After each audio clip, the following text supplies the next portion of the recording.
Hi friends, कसे आहात तुम्ही? आय होप सगळे चांगलेच असणार. तर आज दिवसाची सुरुवात झाली. तर भाजीला काही नव्हती, तर मी पातोड्याची भाजी बनवणार होते आणि हे सकाळीच रेडी होऊन जाणार होते त्यांच्या मित्रांसोबत चिखलदऱ्याला. तर मी सुद्धा त्यांची तयारी वगैरे पटकन करून दिली. पण यांना नेहमीच सवय असते, खाली गेले की चाबी दे, रुमाल दे, पॉकेट दे, काही ना काही नेहमीच त्यांचं रोजचं काही ना काही मला मागणं असतं.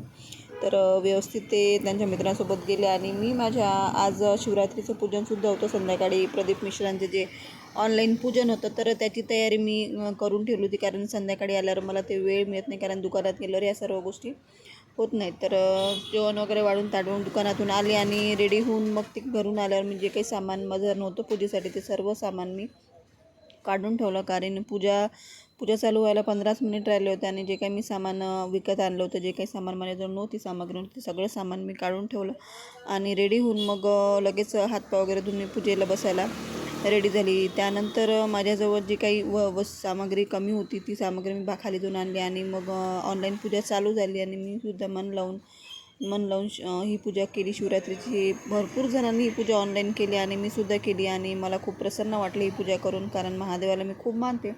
त्यानंतर संध्याकाळीचं जेवणाचं काही टेन्शनच होतं, कारण ताईकडेच मला इडली खायला जायचं होतं. तर असा माझा दिवस होता. तर भेटून एक ब्लॉगमध्ये.